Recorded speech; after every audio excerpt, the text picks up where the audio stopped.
Video games! They're fun, huh?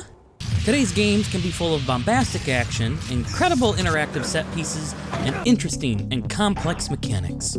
They have become artistic and technical marvels. How did we get here? To answer that question, let's take things all the way back to biblical times, 1985. The 80s were a magical time. In 1985, Ronald Reagan began his second term in office. New Coke was introduced, which people didn't like, but are also now weirdly nostalgia for thanks to Stranger Things. Calvin and Hobbes debuted, and Bobby Knight threw his chair across the basketball court, which isn't something a head coach should do. Who would have thought? 1985 was peak 80s. We saw such wonderful movies like Back to the Future, The Breakfast Club, The Goonies, The Color Purple, Commando, Weird Science, Pee-wee's Big Adventure, and Teen Wolf. Here's a fun fact. In this same year, Emilio Estevez, Ali Sheedy, and Judd Nelson were not in one, but two movies together about a group of people of a specific age figuring out life. Now, what's ironic here is they played both high schoolers and early 20-somethings in the same year in two different movies. Only one was a hit, though. The other was named after a celestial phenomenon regarded as a religious experience by sailors way back when. This year was also the year the Nintendo Entertainment System hit America, and this was no easy feat back then.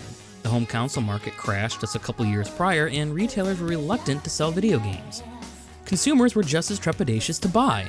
Atari, Activision, and others really screwed the pooch on this one, but Nintendo was adamant about getting into the North American market. And they also had a game in the works for 1985 that would come out almost simultaneously with the NES. A game that would change the shape of the video game market and capture the minds and imaginations of children everywhere.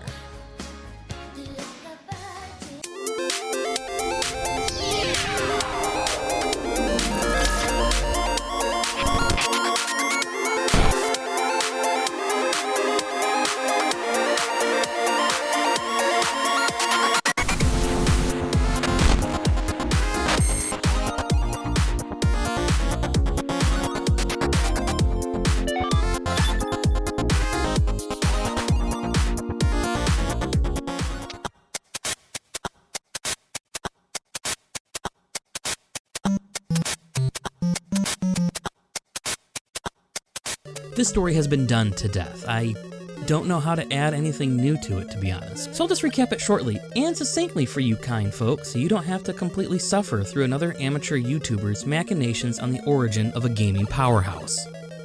Mario's original conception was to be a milquetoast character that can be inserted into just about any game.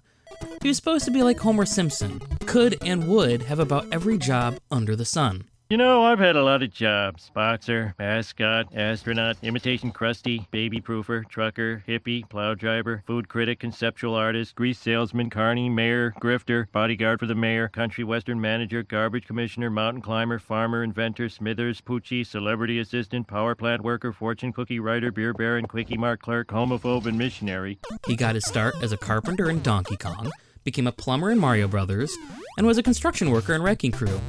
It's the plumber job that obviously would finally stick, though I don't know if we've ever really seen him do much plumbing. Which brings us to 1985.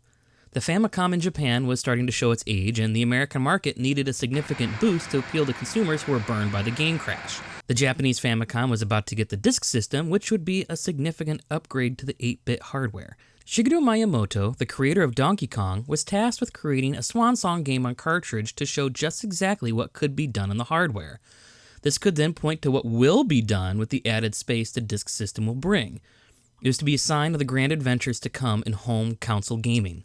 This wouldn't be the swan song to cartridges. The disk system never came out here in America, obviously, and cartridge tech caught up with the disk tech at the time and made it obsolete for everyone, including us. Plus, the peripheral just didn't catch on in Japan like Nintendo had hoped, so most games on the NES at the time were single board levels, a relic of the arcade era. Like Donkey Kong, with very little scrolling, if any at all. You'd finish a level and then move on to the next. Like Donkey Kong, and the object of each game was chasing a high score. Hey, like Donkey Kong! Nintendo aimed to change that. They wanted to show that the Famicom and the NES were more than just at-home arcade machines, especially since arcade games were starting to look better than Nintendo games, because they weren't tied to a specific hardware requirement.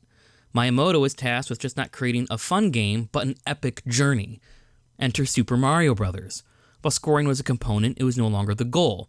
The goal was rescuing the princess. Hey, like Donkey Kong! But this time there was a journey in finding her and defeating her capturer. It wasn't just going to be the same 3 boards recycled over and over again until either you got a game over or you reached the kill screen of the arcade cabinet.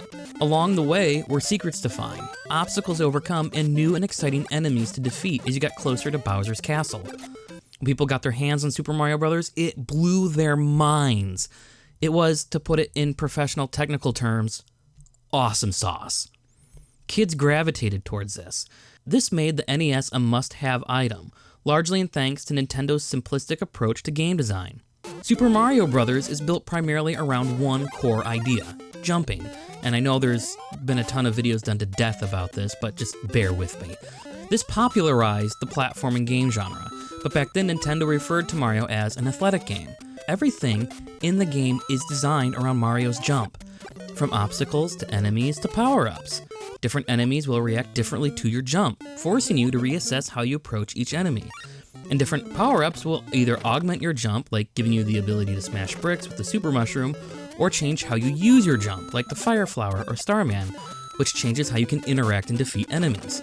The movement physics are also tailor-made to make jumping feel good. Mario has weight and inertia, but he's also quick and nimble. He moves how you would expect and like him to move. Unlike in previous outings, like Donkey Kong, where his movement is pretty stiff and rigid. It doesn't feel good. This game, on the other hand, feels good. It has crunch, kind of like a Dorito. And have you ever had store-brand Doritos? They taste the same, but they don't feel or crunch the same. Doritos have a certain texture to them that don't just make them taste good, but feel good to eat. They're crunchy. Doritos just aren't made, they're engineered. That's not a good way to view your food products. Likewise, Mario is also crunchy. He's not just easy to control, he feels good to control. And when you get into a groove, the game can have a flow, man. I mean, watch a speedrunner run this game. It even feels good to watch someone play this game. Miyamoto's goal in designing this game was to make sure it was accessible, and it shows. But it's not just the simplicity of design, but also the approach to level design and difficulty curve. Super Mario Bros. Starts off simple, with safety nets to get you used to the controls, and only introducing 2 types of enemies at first. With each level, something new is introduced, a new enemy, a new variety of a known enemy, or different types of obstacles. The game is hardly overwhelming, as the difficulty slowly curves up rather than spiking drastically. You are given time to master the initial challenges before something new is thrown at you.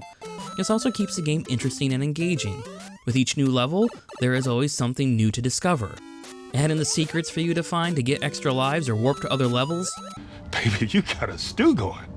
Yes, that's fine. While arcade-like mechanics were still a part of the game, like scoring and the live system, this wasn't just a home console port of an arcade game. This was something different.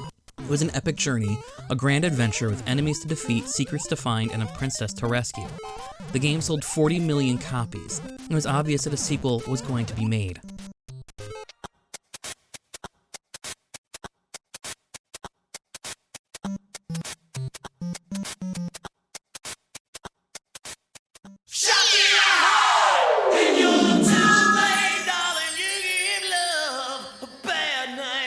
To say Super Mario Bros. Was a huge success would be a severe understatement. It wasn't even a year later that Nintendo released the sequel, Super Mario Bros. 2. Wait, that's not Super Mario Bros. 2, that's, I don't know. Hang on. Okay.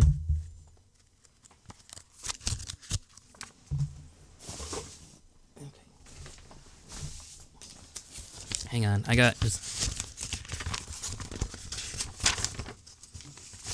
just, this isn't right. I got the wrong year. It's the wrong year, everybody. Sorry about that. It's the wrong year. It's the wrong year.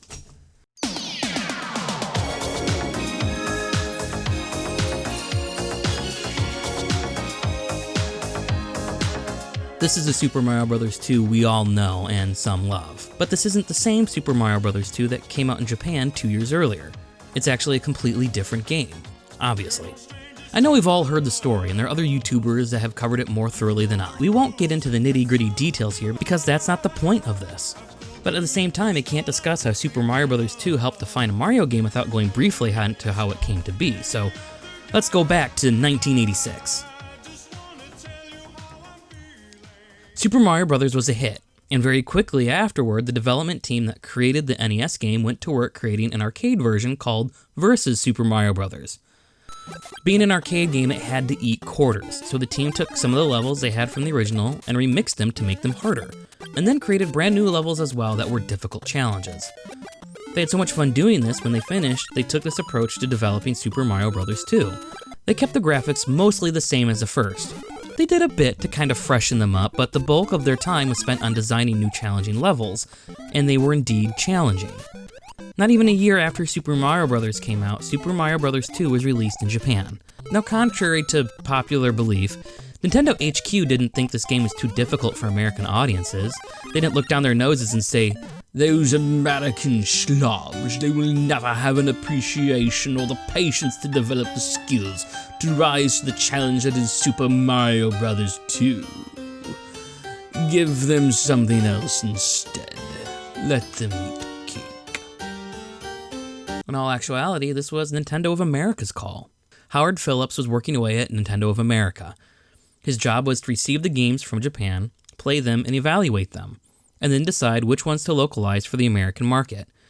In one shipment, with no forward warning or notice, he found a copy of Super Mario Bros. 2 in with some other games for him to evaluate. He immediately plugged it in and played it, and his reaction was, eh. The game was difficult, very difficult, but it wasn't just the difficulty that perturbed Howard, it also seemed mean-spirited with gotcha moments and leaps of faith. It didn't seem to have that care of slow difficulty escalation that the previous game had. You were dropped right into the thick of it. Howard Phillips is even quoted as saying, "As I continued to play, I found that Super Mario Bros. 2 asked me again and again to take a leap of faith, and each of those leaps resulted in my immediate death." This was not a fun game to play, it was punishment. Undeserved punishment. I put down my controller, astonished that Mr. Miyamoto had chosen to design such a painful game. Notice the wording there. He did not call it a bad game, but a painful game. There's a difference. Because there is an audience for such a game. But the difficulty level was going to make it a hard sell. That and it looked way too similar to the first Super Mario Bros. There's very little improvement to the graphics. Nintendo of America was still getting their foothold in the market after the video game crash. This game probably wouldn't be the best one to release as a follow-up to the juggernaut that was Super Mario Bros. They wisely decided not to release it stateside.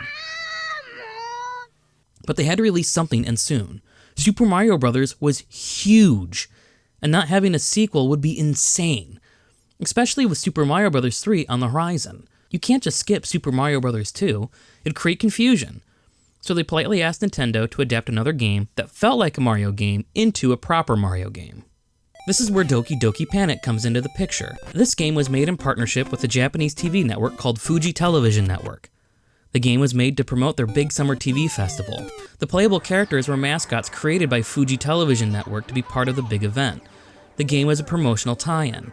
While the playable characters were all owned by Fuji, everything else was owned by Nintendo. And even though Miyamoto wasn't too personally involved in development, he did guide it, and wanted the game to have a Mario feel. This made it an easy choice to retrofit into a Mario game. Oh my gosh, did you hear that? All right, hang on. Let me play this back again here. The Shy Guys scream when you pick them up and throw them. They have two distinct screams, one for when you pick him up and another scream for when you throw him. What? Take the four main characters and transform them into Mario, Luigi, Toad, and Peach. Bam! Mario game made. Put a sticker on it and ship it out. In 1988, 2 years after the Japanese release of Super Mario Bros. 2, this alternate version of Super Mario Bros. 2 came out in America. Looking back over the catalog of Mario games, this game, while feeling like a Mario game, definitely feels very out of place. Though it did add new and interesting ideas. There are now vertical sections, turning the jump into a tool to be used for ascending and climbing, and not just forward traversal. Each character also has different jump physics. Mario is an all-around average jumper, Luigi's jump is high and floaty, Peach can hover, and Toad can go fast but can't jump as high as the others, making him jump farther instead. These character-specific movement physics would be used in the future, even though we wouldn't have Peach as a playable character again until 2013 in Super Mario 3D World, and Luigi would be used sparingly and sporadically in this way as well. Other than the individual jump physics and the verticality, Super Mario Bros. 2, the USA version, doesn't add anything else to the definition of a Mario game. It feels like a Mario game, but doesn't at the same time. Most of its ideas are tossed aside, not really to be used again. It's this last Mario game on the NES that would come to define what a Super Mario game will forever be.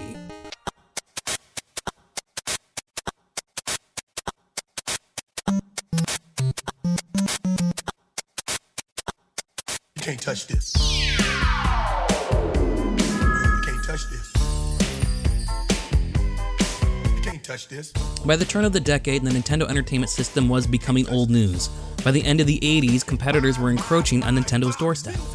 The PC Engine and Sega Mega Drive came out in Japan in 1987 and 1988 respectively.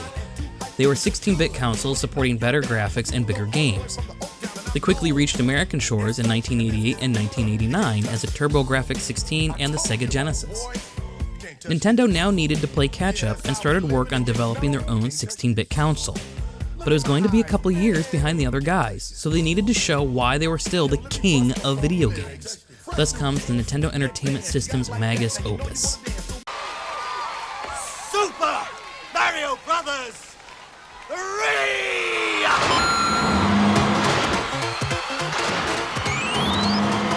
Released in 1988 in Japan, it wouldn't come to America until February of 1990. That's because Super Mario Bros. 2 just released in 1988 here in the States. And through all of 1989, Nintendo of America was slowly ramping up the hype of the third game, sprinkling mentions of it here and there in issues of Nintendo Power, and showing first footage of gameplay in the Hollywood movie The Wizard. Fun fact, Fred Savage was the lead in this movie, and he played a character named Corey. His younger brother, Ben Savage, would get the lead role of Corey Matthews in the hit TGIF series Boy Meets World. Both brothers have played characters named Corey in their childhood. The hype of this game was off the charts. Even though the other guys had bigger and better consoles with more power, Nintendo showed that they were still the reigning champs. Everything Super Mario Bros. Did back in 1985, Super Mario Bros. 3 did it better. So much better. The journey was more epic, the power-ups were more powerful, the platforming is a perfect mix of challenging and fun. It was superb. This is the game that would become the definition of a Mario game. Levels no longer came in an exact sequential order. Each world was now represented by a world map, giving you a greater context to your journey. And each world was themed: grassland, desert, sky, water, pipe maze, giant land, dark world. A lot of these themes would go on to become Mario staples, and even platforming staples. Some levels could be chosen or completely bypassed if you wanted. But this meant you would miss out on an item shop that would give you a useful power-up to store for later. And power-ups could be given to Mario before he entered a level from a bank at the bottom of the screen.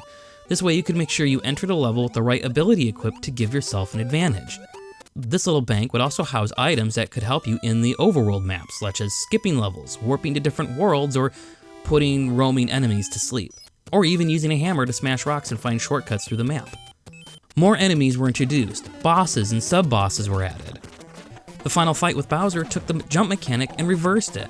While every other boss you had to jump on to defeat, Bowser was trying to jump on you, and you had to exploit that to defeat him. The level design is where this game truly shines. Some levels have secrets up in the air for you to jump up and fly to get extra coins or extra lives. Other levels scroll slowly, forcing you to slow down, or to use your jump to keep platforms from falling out from under you as you wait for the next bit of safety to scroll into view. Other levels scroll quickly, forcing you to be quick and nimble. Some levels have a more vertical nature and wrap around themselves in a maze-like structure. Not every water level is created the same either. They're no longer exclusively underwater swimming levels. Some now have the water as a ground, with platforms rising and falling in and out of the water. If you fall in, it's not an instant death by drowning. You can swim to safety, hopefully. Big Bertha here is a hungry fish waiting to gobble you up like Jonah the second you fall in. And sometimes she can get impatient and jump out of the water to try and eat you for a delicious snack. The second you may get bored or tired of a theme or challenge, Super Mario Bros. 3 throws something else your way to test your platforming skills. The levels are for the most part quick and short, but still a fun challenge. Super Mario Bros. Established the core competencies of a Mario game. Super Mario Bros. 3 established the look and feel of a Mario game. At the core of all of it is his jump. Nintendo, even back in the early days of game design, understood how much variety they can get out of one simple idea if the concept is taken to the very limits of their imagination. It starts with a very simple premise. What if your main tool, your main skill at your disposal in completing your adventure was just that, the jump? How would the levels be laid out? How would enemies work? How could we turn it on its head? How many times can we turn this idea on its head? What more can we do that we may not have even thought about? What's absolutely brilliant about Super Mario Bros. And Super Mario Bros. 3 is the amount of abilities and power-ups that are available to you. You can become big with Super Mario, shoot fireballs with Fire Flower Mario, fly, float, and tail whip with Tanuki Mario, sling hammers with Hammer Brother Mario, swim and hop with Frog Mario, become an invulnerable Rainbow Man monster with Starman Mario. All these tools are at your disposal, but none of them are needed to finish the game. You can be ordinary, teeny tiny, itty bitty, toddler mustached Mario the whole time.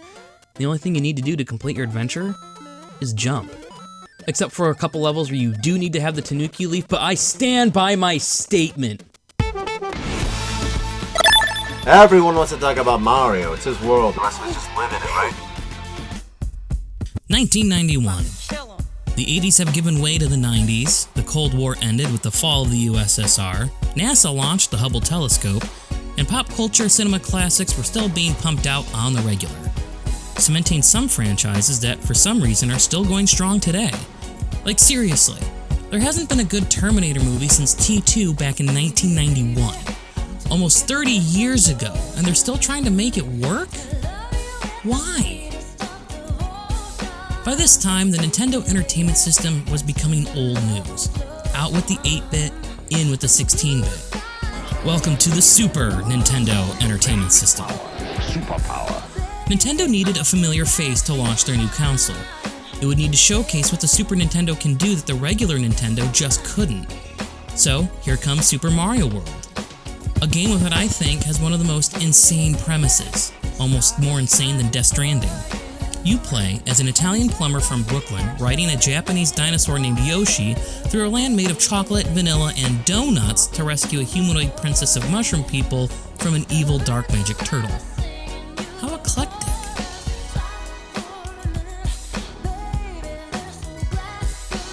Super Mario World needed to be just as good as its predecessor, Super Mario Bros. 3, while also feeling completely new and different. It had to have the familiar Mario experience, but also show why it would be worth upgrading to the Super Nintendo to play the game. A seemingly impossible task. And hot damn, they did it!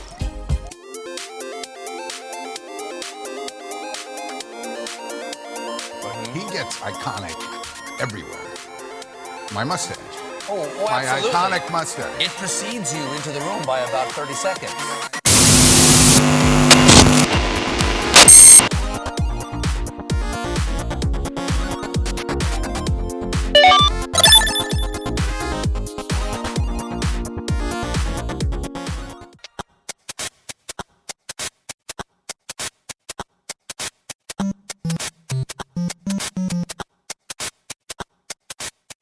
Development on Super Mario World began in 1988, right after Super Mario Bros. 3 came out, in Japan.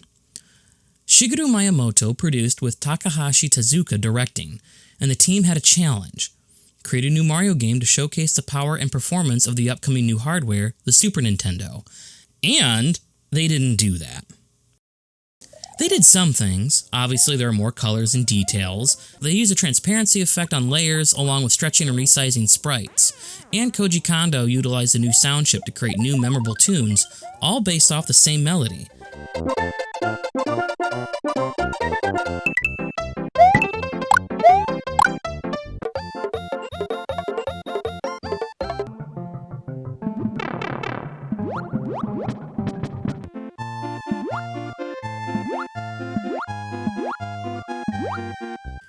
But Miyamoto is quoted as saying, "Just because we found something cool the hardware could do, something that made us go,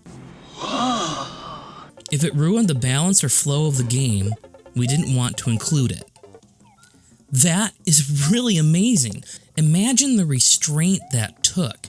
Having to purposely limit yourself from doing cool things because keeping continuity of the tone, direction, and feel of the entirety of the project was more important than wowing players with something neato. I am in my 30s. This was at a time when the console wars were starting to heat up and the stakes were very high. That takes incredible foresight and self-discipline to accomplish. The marketers would have loved the team to have gone balls to the wall and showcase all that the Super Nintendo could do, especially compared to the Genesis. I am, myself, a marketer. That would have been my instinctual first desire for them to do as well. But that's not what the development team did. They wanted to make a game that was tonally and mechanically cohesive, something even better than a messy showcase. But what about making Super Mario World a different experience from Super Mario Bros.? At the start of development, they actually ported Super Mario Bros. 3 to the Super Nintendo. This is what Miyamoto had to say of that experience. Before starting Super Mario World, we ported Mario 3 to the Super Famicom as a hardware experiment. And even though the colors and sprites were more detailed, it was still the same game. It made me realize that we couldn't just make the same game again, we had to create something new. So what is it about Super Mario World that makes it new? Let's first take a look at how Super Mario World approaches Mario's jump.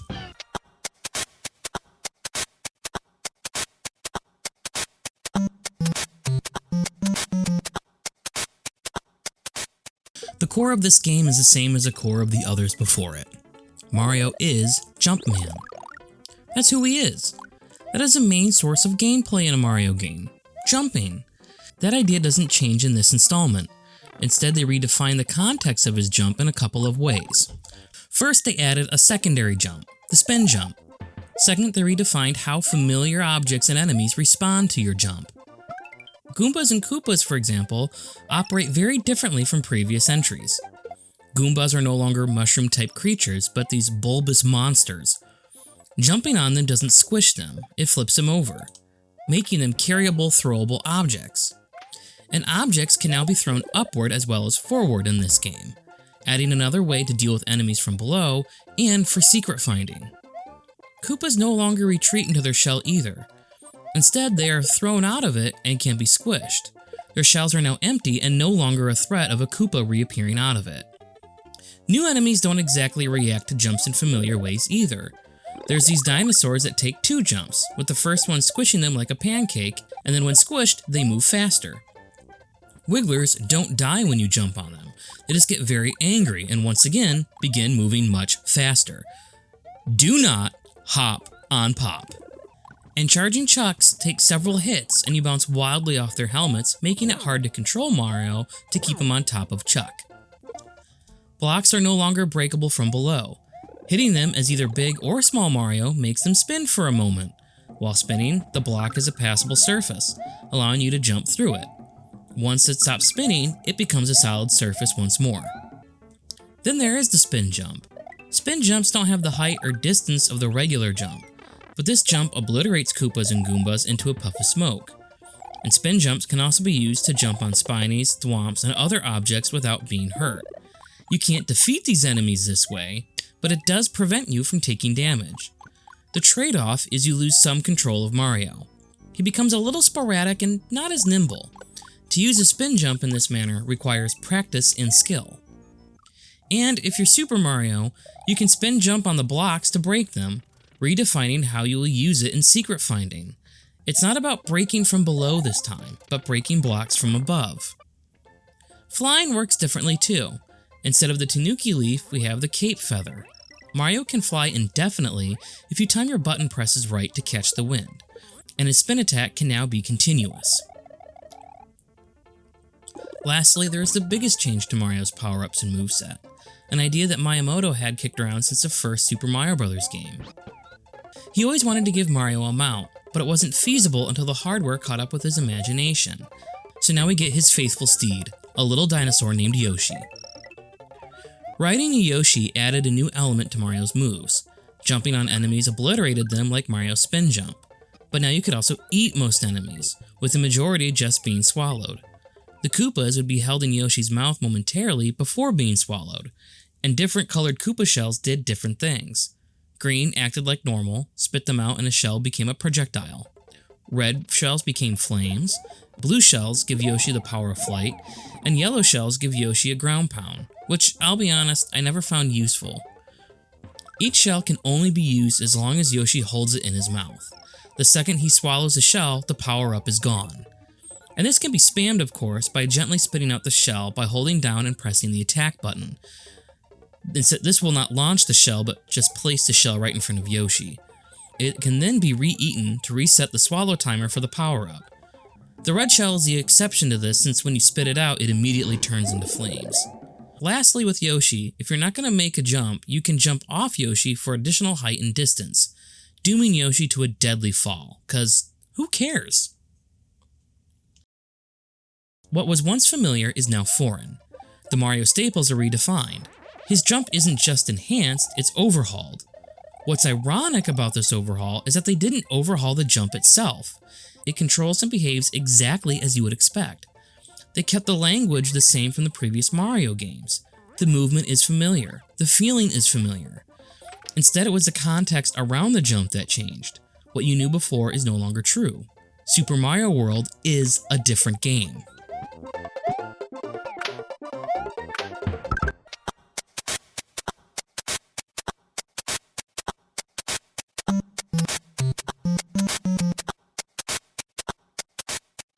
It's this radical re-envisioning of the game world that gave Super Mario World its title of Super Mario World.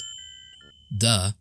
Levels in past Mario games were categorized into individual worlds, with Super Mario Bros. 3 giving each world a distinctive theme and overworld map. Super Mario World continues this trend. The first two worlds of Yoshi's Island and Donut Plains are pretty similar and standard grassland-themed levels. Then you enter Vanilla Dome, which are cave-themed levels. This leads to Twin Bridges, which are sky-themed levels. Forest of Illusion is forest-themed, obviously, and Chocolate Island is actually a desert theme.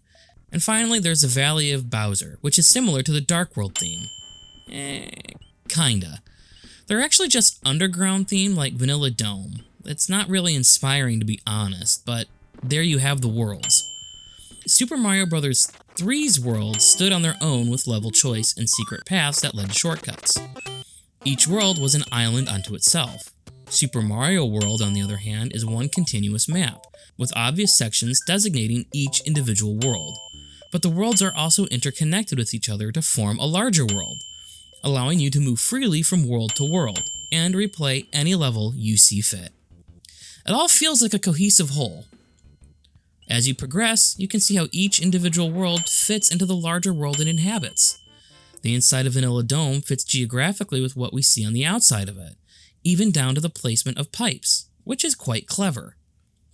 Other than making the world larger and interconnected, what does this design do for the overworld that Super Mario Bros. 3 didn't? Let's talk about secrets. No, not Seacrest. Secrets. At first glance, there's an obvious and set main path to work your way through the game. That is until you reach the Forest of Illusion, where if you simply complete each level, the pathway opens up and circles around itself. Now you find yourself stuck in a loop with no obvious way to get through. The solution lies in what you should have learned at the start of the game, so let's start from the top, shall we?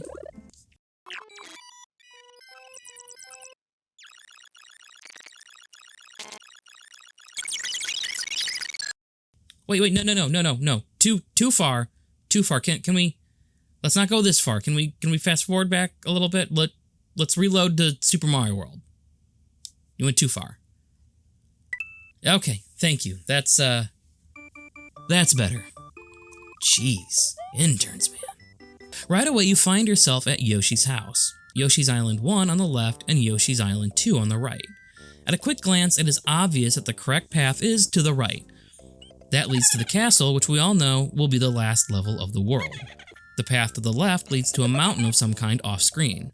Since Mario games should go to the right, it may be first instinct to go with what is known to get a handle on the game. When you enter into these levels on the right, you'll notice that they're a little straightforward classic Super Mario Bros. Type levels. There are some new obstacle ideas and experiences, but it's well-designed safety content. Also through these levels are these empty yellow squares. prompting you to wonder, what could they be used for? What is their purpose? Completing a level opens the path up, revealing the next level. After completing the castle level, it crumbles into a pile of brick and a bridge forms leading to the next world, Donut Plains. You'll notice two things. One, the scope of the world will open up very quickly. The first few levels were pretty straightforward on Yoshi's Island and only introduced Yoshi as a new power-up. No feathers are seen yet. The first level on Donut Plains very quickly introduces us to the feather thanks to a flying Koopa with a flashing cape. You also notice something else in this level. The yellow squares are back along with green ones. Both seem to be pointing to a secret. Secret. The yellow squares are directly beneath a pipe, and that is a clue to us that you should be able to enter that pipe to a secret area. But what about the green blocks? Curious. 2. You'll notice once again the main path is made clear, this time moving to the left. But on the right-hand side, there are pipes and a random ghost house, which has you wondering, how do I get to those sections? And on the left-hand side, we see the top of the mountain from Yoshi's Island. It looks like nothing is there, right? Well, obviously there should be. We saw the path. So this should prompt you to go back to Yoshi's Island and play Yoshi's Island 1. And what a strange, wonderful level it is.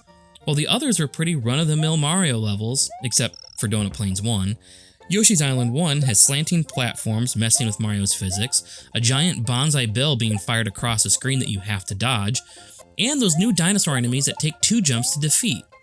This is the level that showcases the vast changes to the context of your jump that you will see for the rest of your adventure in Super Mario World. Completing this level opens the path up the mountain. Ascending it, you will find a giant yellow switch has appeared. This is a switch palace. When completed, the yellow outline blocks become filled. Hitting one will net you a mushroom from it every single time, no matter the power-up you have equipped. These blocks also act as safety nets in certain levels, making them easier. And that pipe can now be accessed in Donut Plains 1, sending you to a mini-game where you have to hit question blocks in the right order to get an extra life. Another thing you will notice is that the level emblem for Donut Plains 1 is red, not yellow. There's a text block next to the green outlines. Hitting it will tell us that red icon levels have more than one exit, the main one and a hidden one. We can deduce that this level's secret exit is up that green section, which, upon finding the green switch palace, will make those solid and you can run up the side. Or if you're good with the cape, you can fly up yourself. Moving to the next level, we see this too is a red icon level. If you decide to find the secret exit on this one, this will reveal that switch palace. All these secret exits reveal hidden levels, alternate paths through the world, and other bonus levels in switch palaces to fill in the other colored block outlines. For the next 3 worlds, we see how paths branch and reconverge, sometimes in the same world and sometimes in the next. And in the last 2 worlds, Forest of Illusions and Chocolate Island, finding the secret exits are mandatory to advance through the world. Chocolate Island levels flip the secret exit search on its head. It's not just about finding the secret key and keyhole location, you have to earn it by solving the puzzle, so to speak. One level's layout changes based on how many coins you have and how long it takes you to complete certain sections of the level. Depending how you play in the first section of this level, changes what the second section of the level looks like, which then affects what the third section will be and which exit you will end up getting. It takes the act of finding secret exits and flips it. Some secret exits reveal these stars that lead to special levels in Star Road, which when you complete those levels, secret exit shortcuts are created through Dinosaur Land, and will also lead to a super secret world of special levels that are hard endgame challenges for the truly dedicated player. There's even a secret exit from the ghost house in Donut Plains that leads to a hidden level that is a single screen where you can get power-ups, Yoshi, and then head back out. You can re-enter and exit this level as much as you like whenever you like, allowing you to backtrack to equip the power-up you want and even spam for extra lives. Going off the beaten path in Super Mario World has a significant and permanent change in the world. Your progress doesn't just simply get you closer to the end of rescuing Peach, it literally changes the layout of the world and the design of some levels. Your reward for searching for the hidden exits and finding all the switch palaces opens up the ability to find other hidden exits and even ratchets down the difficulty of some areas. You can even discover a secret entrance to Bowser's castle, passing most of the obstacles of his keep. Getting to the final world, Valley of Bowser, is also a treat. If you've been exploring secret exits, you would have gone past Bowser's Valley, but it's not immediately apparent where it is on the map. Though as we progress, it's obviously in this ring of rocks in the sea. After completing Chocolate Island and the next level, Ghost Ship, a large Bowser-esque rock skull emerges from the water. Entering into it feels like you are entering into the belly of the beast. While to be honest, the final world isn't something to really write home about, its reveal is momentous. It's a way to make Bowser's arrival daunting and threatening. All these secret exits point to the new main focus of Super Mario World, and for the Super Mario franchise as a whole. While the core of the game still centers on the jump, the whole focus of this game is now on exploration.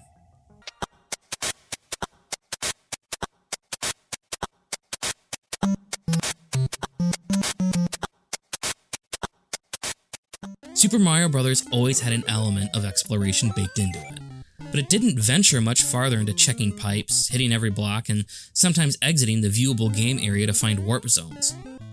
Super Mario World took that idea and altered the map and level design around the goal of exploration. Levels are actually easier than the original Nintendo entries. While the jump is still integral to the moment-by-moment gameplay, it wasn't the source of the main challenge this time around.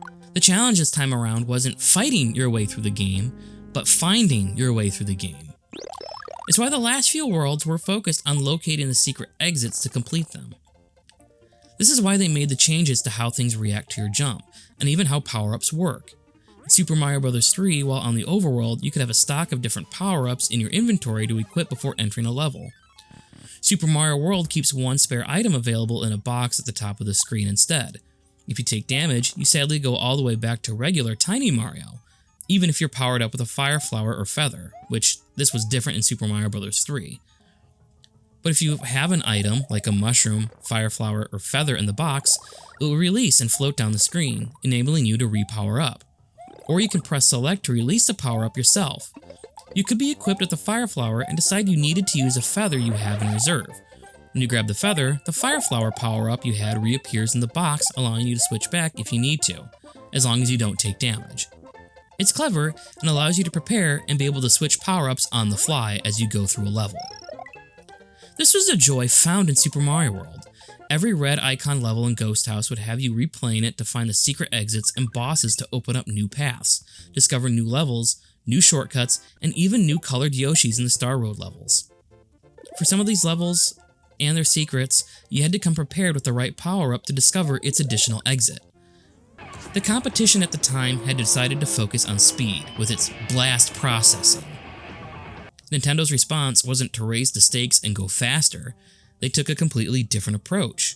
They actually slowed down. They removed some of the momentum that Mario was known for in the NES games and made exploration the glue that held the game together. Mario games are an adventure, and action isn't necessarily the core of adventure. Discovery is. Super Mario World is not the first game to revolve around exploration and discovery. Other games have done it before, and done it on a grander, bigger scale on older hardware to boot. But this did exploration the Mario way. They didn't take exact ideas from other games and just shoehorn them in. They took the core idea and made exploration work for Mario, in Mario's language. Super Mario World felt familiar yet fresh at the same time. It played like Mario. It felt like Mario. It was classic Mario, but with new twists and old ideas, and a razor-sharp focus on making exploration the difficulty rather than the platforming.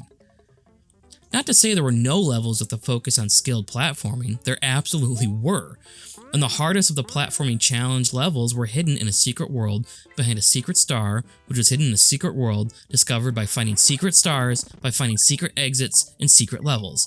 It was secrets upon secrets upon secrets.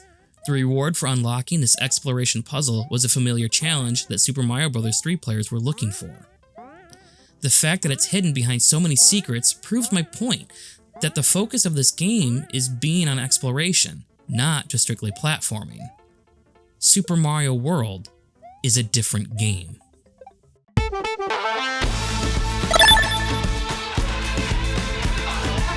Yo! 1996. The year of peak 90s. The O.J. Simpson trial was the talk of the country. John Benet Ramsey was murdered. Her parents totally did it. Princess Diana and Prince Charles split up, and we Americans cared because? The blizzard of 96 rocked the northeastern United States. And this happened at the Democratic National Convention that summer. Kinda missed the politics of the 90s. It was a great year for movies as well. Tom Cruise became the face of Mission Impossible with the first Mission Impossible film. Will Smith started his decade-long box office dominance with Independence Day. Welcome to Earth. We also had Twister. I freaking love this opening scene. Best on-screen tornado death in cinema history. Suck it, Man of Steel. Jerry Maguire, The Rock, Matilda, the nightmare fuel that is James and the Giant Peach, Happy Gilmore, Jack, Fargo, and even more great movies came out this year alone. And of course, the best movie of the 90s, Dunstan Checks In. Wait, what? No, Space Jam, sorry. It's Space Jam. This was also the year many games were trying to make their transition to the third dimension. Sonic tried with its isometric viewpoints, and Crash switched the formula from side-scrolling to depth-scrolling levels with mixed success. And there was Bubsy. All hail Bubsy.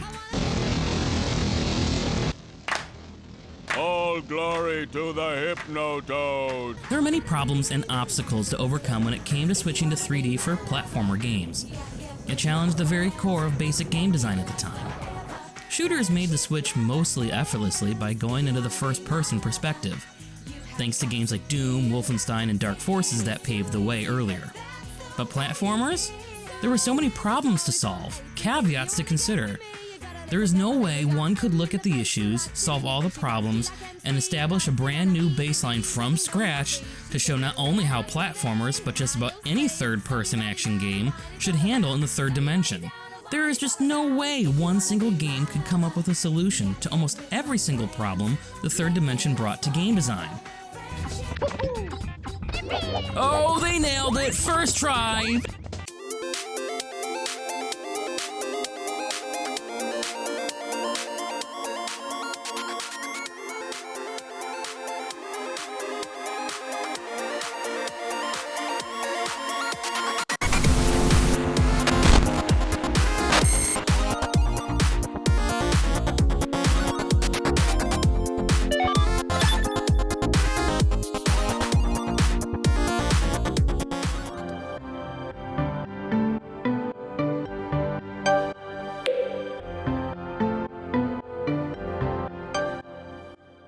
Super Mario 64 was a launch title with the Nintendo 64.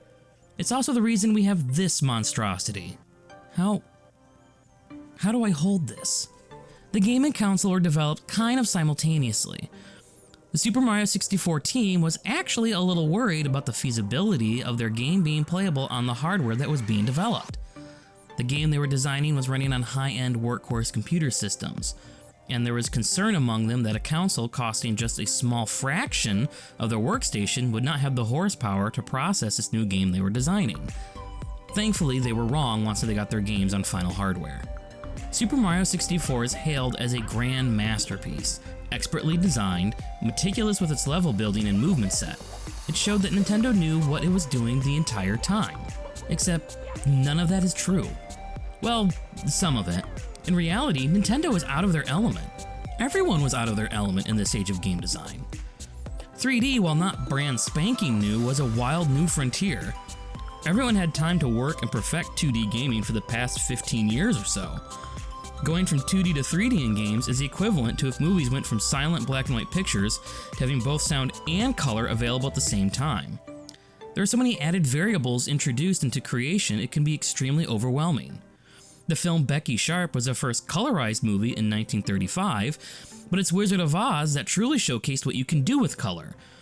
They just threw color everywhere and said, there you go, the road's yellow, the dress is blue, the shoes are red, and midget isn't a bad word yet because we're not sensitive enough to care.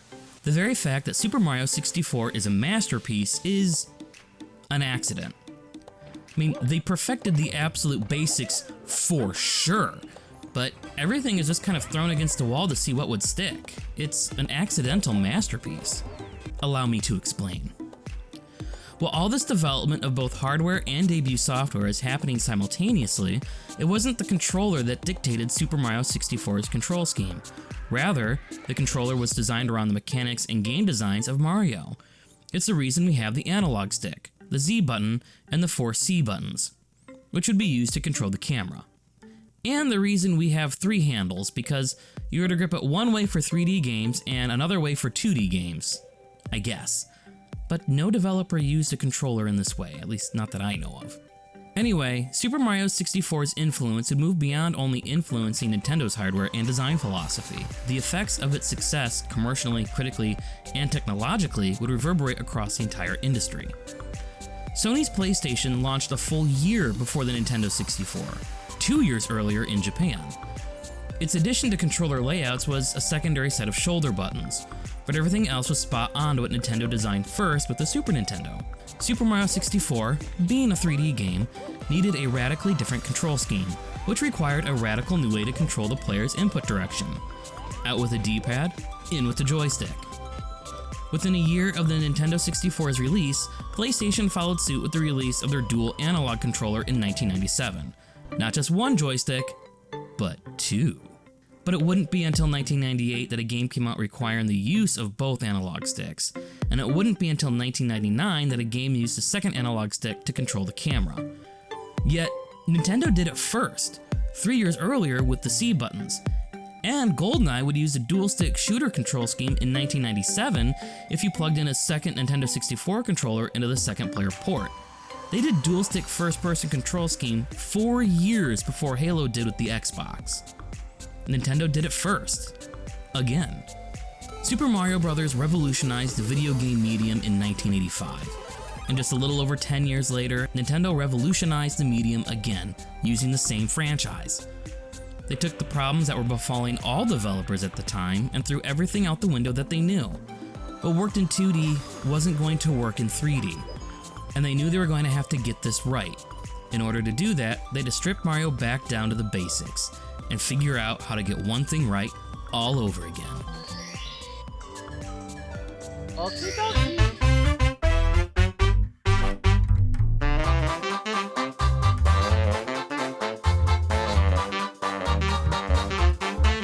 Before they really began development on the game, or even really started a design doc, Miyamoto and his team wanted to make sure they got one thing right first: how Mario moved. It had to be intuitive, it had to feel natural, it had to feel good. The act of running and jumping had to be fun in and of itself. But before, Mario could only move along 2 axes, the X and the Y. Now he's given a third axis to move on, the Z axis, and he can move simultaneously between all 3 axes at any given time. To perfect this new range of movement possibilities, they put Mario in an open space with Lego-type blocks to jump on and a bunny to run and catch. They play-tested and refined, play-tested and refined, play-tested and refined. Once it became fun to do that simple task, they knew they had something. I mean, they even put that idea into the game. The final moveset Mario was given in Super Mario 64 was vast and simple. He could run, jump, crouch, crawl, punch, kick in the air, dive, backflip, side flip, wall kick, long jump, double jump, triple jump, somersault. All these things could be chained together, one right after the other. And all this with an analog stick and 3 buttons. It all felt natural. And Mario is at his best in this game when his momentum is unimpeded. And this doesn't mean speed. He's not going fast, and it's not about going fast. It's the movement itself feeling fluid and controllable. His dives don't even slow him down. You can dive for that extra distance, and to keep the momentum, you press the jump button again to flip right out of the dive back up to a full run. For a small flat plumber, he's surprisingly agile and acrobatic. And when you get going, chaining together these movesets to climb obstacles, defeat enemies, and run to the goal, Baby, you got a stew going. Yes, that's fine. instead of the momentum serving the jump serves the momentum. This makes the game work. It's no longer about precise platforming, but about using your momentum to overcome obstacles. If it was about the former, it wouldn't have worked. Mario and his environments this time are in 3D space, being displayed and interpreted on a 2D medium. This can make depth perception a little hard. No longer can jumps be pixel perfect, they're all approximations. By making the fun of movement revolve around Mario's momentum, not precise jumping and platforming, the player is less frustrated by missed jumps. A lot of the obstacles even revolve around Mario's momentum. This also makes the gameplay feel more natural, even if it's not entirely realistic. The dev team spent months working on this. More than that, really. Half of the 3-year development time was spent on this and this alone. It wasn't until they were confident that simply running and jumping with Mario was fun in and of itself did they begin to plan the design of the game. The design doc wasn't developed until after his movement was perfected. Everything from here is based on this moveset. The problem though is this left very little time for much else, like level design and actually making the game.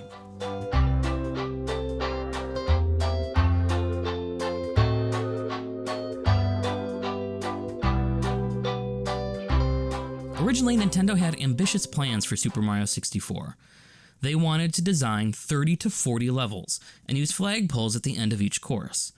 Essentially, they wanted to create Super Mario 3D Land 20 years earlier, but they ran out of time.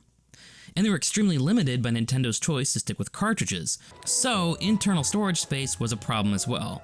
Only so many courses could fit into the cartridge. The team could only get 15 main courses designed, with a few smaller secret areas and the 3 Bowser courses as well, far short of their goal. The constriction became the necessity of their creativity. Thus, instead of 1 goal for each level, there were 6, and a bonus 7th for each of the 15 main courses if you collected 100 coins. Instead of obstacle courses to complete, they became playgrounds to search and discover. And even then, the courses weren't really meticulously designed either. Translations from Japanese Super Mario 64 guides had interviews with Miyamoto and his development team. It's interesting how Miyamoto describes the design process of the courses. He says, "In the Mario games up to now, we've carefully crafted every stage and level down to the individual pixel. For Super Mario 64, there would only be some concept art sketches and brief notes/memos. For example, I'd talk with course director Yuichi Yamada about an idea for a level, then he'd make some quick sketches of it. Yamada isn't an artist, and he draws weird stuff. Then we'd look over those and talk more. Oh, there should be a snowman here. And those key elements of the level would be written down. Yamada and the other level designers then would refer back to these notes while designing the levels with our software development tools." So they did this on the fly, with basic rudimentary ideas, developed from there, and came out with a masterpiece. Super Mario 64 is an accident.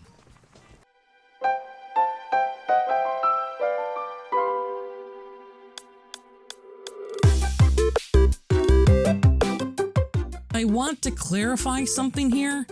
Super Mario 64 is an excellent game, one of my personal favorites. And it was developed by smart, capable, and talented designers. To say that they stumbled upon making this creation accidentally is a misnomer, and I'll be honest, probably a bit insulting. While creating for the 3D medium had the team out of their comfort zones, they knew perfectly well how to implement the element of fun and joy into their games. While the techniques of side-scrolling 2D games couldn't exactly be replicated here, the spirit and feel could. By hobgobbling together this mess of a masterpiece with a lack of focus and direction, the team was able to change on the fly to fit the overall spirit of what makes Mario, Mario. Not every idea in the game is perfect by any means, but by freeing up the constrictions of stringent planning because of the limitation of time as against them, it enabled the team to design around 2 strengths of Mario. The first being exploration. Super Mario World leaned hard into that idea, while still maintaining linearity. Mario 64 completely abandons that, mainly because it had to. Instead of courses being get from A to B, they became wide open spaces for Mario to jump and flip and explore in. It was no longer about finishing the level by getting to the goal, but about finding the goal.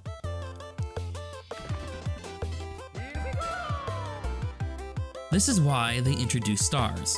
Each level had 6 of them, including that 7th 100 star coin. And each star had a theme. Sometimes, depending on what star you selected, affected what was and wasn't in the level. And you didn't have to get the exact star you selected to get.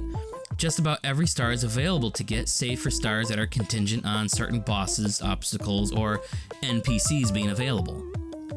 Exploration went from being a large side focus to the main focus for Mario. Didn't matter now if levels are perfectly and meticulously designed, they just had to be interesting and fun to explore. And for the most part, they were. You had mountains to climb, slides to go down, caves to swim in. You went into sunken ships, lured eels out of their den, murdered baby penguins. What? The joy now came from looking at the title given to a star and exploring the course to find where that star could be, or what objective you had to complete to be given a star. All of this being an absolute joy. As you progressed, new ideas were introduced that made levels multidimensional. Pun intended. My favorite, and I am surprised to be saying this, is Wet Dry World, a water level. I mean, I will get into how even in 3D, water levels really don't work, and they arguably made underwater type levels worse with Mario's movement, but whatever. What I liked about Wet Dry World was that it changed as you progressed through it, or changed based on how you entered it. If you entered at the bottom of the painting, the water level was at its lowest. You'd have to raise the water level based off which star you were trying to find. You'd have to jump and find these diamonds, or swim down to find a diamond, to touch it and raise or lower the water level. Some platforms would then begin to float, changing the layout as you raised or lowered the water. There's even a section of the map you can only get to if the water level is at its highest, and the only way to get the water at its highest is to enter the level at the top of the painting. It's interesting and dynamic. Exploration seen to its utmost degree in the game. There is also Big Small Island. Depending on which painting you enter, either makes you a giant or a teeny little ant, which affects which parts of the island you have access to. And Tick-Tock Clock is a working clock. The hands are constantly moving. If you enter while the minute hand is at near the 12 o'clock, everything is frozen in place. Enter at the 9 o'clock, it's moving very fast. The main courses are wide open spaces for Mario to explore. The only exceptions are the secret courses and Bowser's courses, which serve to funnel you to Bowser confrontations. The second strength is Mario's momentum. This is the basic building block of the game. Everything is literally built around this first and foremost. Mario is at his best when his momentum is either A, unimpeded, or B, can be used effortlessly to overcome the obstacles presented.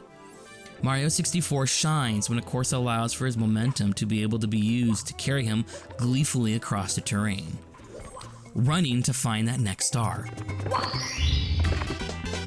Here we go! Once again, there are the water levels that actively work against that, but Mario now has a breath meter, which is also a health meter. He can no longer hold his breath indefinitely. So water levels need land, or there can be kind of frustrating Sonic levels trying to find these frustrating air bubbles. Those levels in Sonic stress me out in a way I can't even begin to explain. What becomes interesting about giving Mario a breath and health meter and making them one and the same is that water now becomes a source of life, which can be exploited. But back to the momentum. There are moments outside of water sections that also force Mario to slow down and tread lightly. Sleeping piranha plants, for example. Thin platforms. While these do impede momentum, it doesn't slow it down to a crawl like swimming can. And it's a choice placed on the player how to approach these moments as well. Keep the momentum in the control of the player. Each level is designed to utilize Mario's movements to their fullest, whether it's a wide open space to jump and run, or a mountain that you need to use the different types of jumps to ascend. Even though the levels were slapped together, so to speak, they're at least constructed around a perfected moveset and momentum system. There are moments where they didn't account for every action Mario can take. An example of this is the star in Wet Dry World. You're meant to ride these blocks, but the whole section can be cheesed by bypassing it with a long jump. But this doesn't take away from the totality that is Super Mario 64. How this game came together and seemingly solved so many issues at once plaguing 3D games shows the genius of Nintendo. It is beyond me. They spent so much time focusing on Mario's movement and camera control before even writing down a design doc. They knew the core had to feel right. If it didn't, then the game wouldn't work. They had their priorities straight. And this could have completely backfired on them. This could have been the wrong call. So many calls could have been the wrong calls. And to think that a good chunk of this game's design was done by the seat of their pants is absolutely remarkable.